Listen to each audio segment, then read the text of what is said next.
Nous allons conclure le Tanya d'aujourd'hui, le 7 Shvat 5184. Voilà, on est à l'aéroport parce qu'on part chez le Rabbi pour le Yudvat, si Dieu veut. Dans quelques instants, nous allons monter dans l'avion.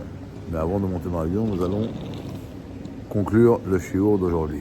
Alors, le Admor Adaken commence le Perek 18. Et avant de commencer le Perek 18, on va faire une petite préface. On se rappelle que le Tanya est basé sur un verset qui karov elecha davar me'od bifichao be'ofcha la'asoto. Alors on dit que jusqu'au Perek 17 inclus, le Admor Adaken explique les mots qui karov elecha davar, que c'est proche pour nous d'arriver, comme on a dit, à l'amour de Dieu. Mais là aujourd'hui, il va commencer à expliquer le mot me'od, que c'est pas seulement proche, c'est très proche. Pourquoi?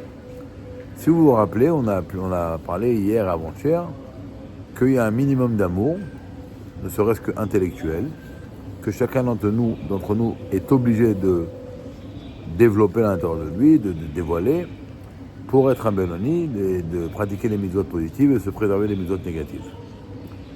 Et on a dit que pour y arriver à ça, vous vous rappelez, on a dit que chacun il a un cerveau dans sa tête, et il peut méditer avec son cerveau de ce qu'il a envie.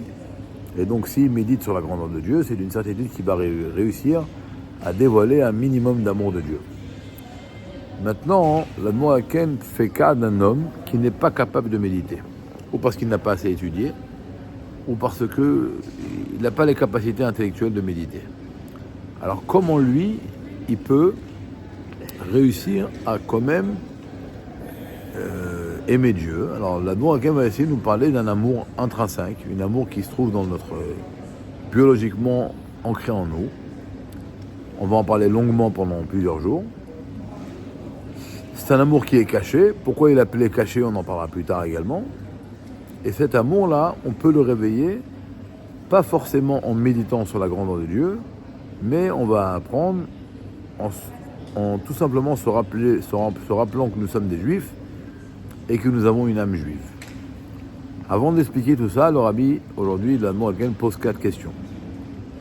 Première question, c'est comment cet amour est un héritage. Parce que c'est un héritage que nous avons reçu de Abraham Avinu. Et la question, elle n'est pas compréhensible. Si on appelle Abraham notre père, la logique, elle est qu'un père, il donne un héritage à son fils. Alors pourquoi on pose une question, comment cet amour est un héritage? Alors on explique, la question c'est quoi? Cet amour-là, Abraham Avinu, il a acquis en méditant, en réflexionnant sur la grandeur de Dieu.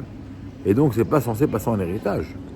Si nous, les enfants, nous allons méditer sur les mêmes choses qui ont amené Abraham à avoir l'amour de Dieu, alors nous aurons également ce même amour. Mais si nous ne méditons pas sur les choses que Abraham a médité et donc a eu cet amour, on n'aura pas cet amour. Alors pourquoi ça passe en héritage? La réponse ne sera pas aujourd'hui, sera demain. Deuxième question, il dit d'où vient cet amour? J'explique. Si on va méditer sur la grandeur de Dieu, et on va réveiller un amour, la source de cet amour sera dans le bina, dans l'intellect. Cet amour-là qui est caché en nous, qui est intrinsèque, qui est biologiquement ancré en nous, où est sa source? D'où elle vient dans notre âme? Quelle est la source de cet amour? Troisième question, Ma'inyana. C'est quoi le sujet de cet amour? Ça veut dire quoi? Chaque amour va créer chez nous un mouvement.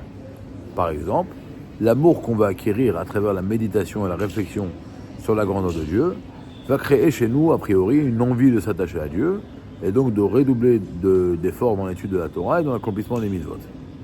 Cet amour-là, qu'on n'a pas encore défini d'où est sa source, qu'est-ce qu'il va créer chez nous? Quel élan il va créer en nous? Et quatrième question que Rabbi Admor Adaken pose, c'est comment dans cet amour-là est englobée également la crainte. Parce que pour être un Benoni, il faut avoir l'amour de Dieu pour pratiquer les mitzvot positives et avoir la crainte de Dieu pour se préserver des mitzvot négatives. Donc 4 questions. Comment cet amour est un héritage en nous? Quelle est sa source? Quel est son sujet? Comment elle s'exprime? Quels sont les résultats de cet amour? Et comment est englobée dans cet amour également la crainte?